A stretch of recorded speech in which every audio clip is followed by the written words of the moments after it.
दुनिया के 195 देशों में से केवल 32 ही ऐसे देश हैं जिनके पास आज न्यूक्लियर पावर प्लांट्स मौजूद हैं। हालांकि इन 32 देशों में से भी केवल 10 देश ही न्यूक्लियर रिएक्टर्स मैन्युफैक्चर करने की टेक्नोलॉजी और ताकत रखते हैं। कमाल की बात यह है कि इन 10 देशों में भारत का नाम भी आता है और यही 10 देश हैं जो आज उभरते हुए न्यूक्लियर पावर प्रोड्यूसिंग देशों की मदद कर सकते हैं।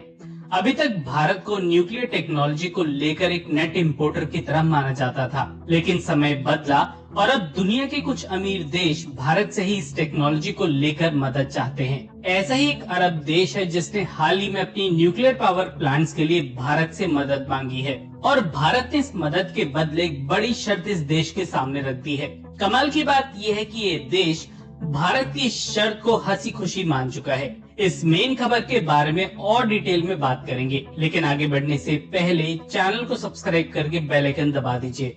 ये आपके लिए केवल 1 सेकंड का काम है, लेकिन इससे हमारी काफी बड़ी मदद होती है। जो लोग नहीं जानते उनके लिए बता दे कि भारत 700 मेगावाट के 10 न्यूक्लियर पावर प्लांट्स का कंस्ट्रक्शन अप्रूव कर चुका है और इन पावर प्लांट्स में लगने वाले न्यूक्लियर रिएक्टर्स भारतीय वैज्ञानिकों ने ही डेवलप किए हैं। अभी और सुनिए, इस तरह के रिएक्टर्स को मैन्युफैक्चर करने के लिए भारतीय कंपनी से ही सब असेंबलीज और क्रिटिकल कंपोनेंट सोर्स किए गए हैं। इन भारतीय कंपनीज में BHEL, BEL, मेधानी और HAL जैसी कुछ सरकारी ऑर्गेनाइजेशंस तो हैं ही, इसके अलावा गोदरेज और L&T जैसी प्राइवेट कंपनीज का नाम भी आता है। UAE यानी कि यूनाइटेड अरब एमिरेट्स की पहली न्यूक्लियर पावर प्लांट 2021 में ऑपरेशनल हुई थी और इस पावर प्लांट को south Korean company Korea electric power corporation ने कंस्ट्रक्ट किया था। इस न्यूक्लियर पावर प्लांट का नाम है बराका न्यूक्लियर पावर प्लांट। लेकिन मेन और काफी बड़ी खबर कुछ और ही है। इस पावर प्लांट में टोटल 4 यूनिट्स हैं, जो कुल मिला के 5600 मेगावाट बिजली जनरेट करती हैं। इन चारों यूनिट्स में से आखिरी यूनिट मार्च 2024 में ऑपरेशनल की गई थी, लेकिन इस यूनिट के ऑपरेशनल होते ही इसके मेंटेनेंस और ऑपरेशन की जिम्मेदारी भारत को सौंप दी गई और यही है इस मेन वीडियो का फ्लैश पॉइंट। यूएई की एमिरेट्स न्यूक्लियर एनर्जी कंपनी और भारत की nuclear power corporation of India limited यानी कि NPCIL के बीच हाल ही में एक MOU साइन किया गया था और इस एग्रीमेंट के चलते भारत यूएई की इस न्यूक्लियर पावर प्लांट के लिए लॉन्ग टर्म ऑपरेशन संभालेगा।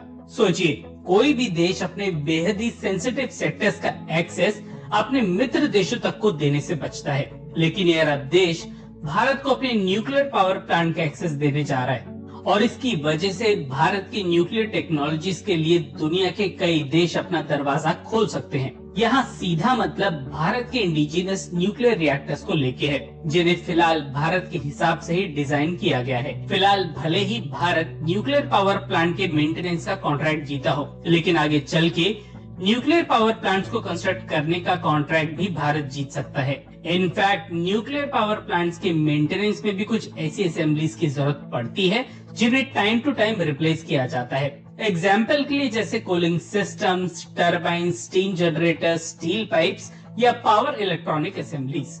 भारत द्वारा मेंटेनेंस करने का मतलब है भारतीय कंपनीज को मिलने वाले नए ऑर्डर्स जो NPCIL इस मेंटेनेंस पीरियड के दौरान इन कंपनीज को दे सकती है। इनफैक्ट UAE अपनी दूसरी न्यूक्लियर पावर प्लांट का कॉन्ट्रैक्ट भी जल्दी निकाल सकता है और मीडिया हाउसेस की माने तो इस बार UAE साउथ कोरिया को बिडिंग प्रोसेस से बाहर रखने के पूरे मूड में है। अब अगर भारत इस नई न्यूक्लियर पावर प्लांट के कॉन्ट्रैक्ट में बिड करता भी है तो भी US, चाइना और रशिया के सामने भारत के जीतने के चांसेस थोड़े कम ही हैं। लेकिन दूसरे देशों में पावर प्लांट सेटअप करके ऑलरेडी NTPC विश्वास कायम कर चुकी है और NTPC की प्रूवन टेक्नोलॉजी और क्वालिटी भारत की NPCIL जैसी PSUs के लिए रास्ता बना सकती है। खैर, न्यूक्लियर पावर प्लांट्स मेंटेन करने की एवज में भारत 15 सालों का एक एनर्जी एग्रीमेंट UAE के साथ साइन कर चुका है। इस एग्रीमेंट के जरिए आने वाले कई सालों तक UAE डिस्काउंटेड रेट्स पे भारत को लिक्विफाइड नेचुरल गैस यानी कि LNG सप्लाई करेगा। पर LNG ही क्यों, जब भारत ऑलरेडी कुछ नए रिन्यूएबल एनर्जी सोर्स पे काम कर रहा है। भारत में पैदा होने वाली कुल बिजली का केवल 2% भाग ही LNG से बनाया जाता है, जिसे 2050 तक 15% तक लेके जाने का टारगेट रखा गया है। ऐसा इसलिए क्योंकि कोयले के मुकाबले LNG 40% कम कार्बन डाइऑक्साइड रिलीज करती है। इसके अलावा पाइपलाइन से ट्रांसपोर्ट होने की कैपेबिलिटी की वजह से भी एलएनजी लॉन्ग रन में ज्यादा फायदेमंद होती है। अब फॉसिल फ्यूल को सोलर, न्यूक्लियर और विंड एनर्जी से रिप्लेस करने में कई सालों का वक्त लगने वाला है और ऐसे ही एलएनजी कार्बन फुटप्रिंट को कम करने का सबसे सस्ता शॉर्टकट है। फिलहाल भारत के पास 1372 बिलियन क्यूबिक मीटर्स के एलएनजी रिजर्व्स मौजूद है, लेकिन एक रिपोर्ट के मुताबिक भारत में अभी भी 100 ट्रिलियन क्यूबिक फीट के अनएक्सप्लोर्ड एलएनजी रिजर्व्स मौजूद हैं, जो आने वाले 50 सालों तक भारत की जरूरत को पूरा कर सकते हैं। देखिए, सच तो ये है कि भारत के हाथों में मिडिल ईस्ट रीजन में एक स्ट्रेटेजिक एसेट हाथ लग चुका है और भारत के लिए एक गोल्डन चांस है अपनी टेक्नोलॉजी और अपनी काबिलियत को प्रूव करने का। अगर हमारी तरह ये खबर भी आपका दिन बना चुकी है तो कमेंट सेक्शन में MII यानी मेक इन इंडिया लिख दीजिएगा, हम समझ जाएंगे। धन्यवाद।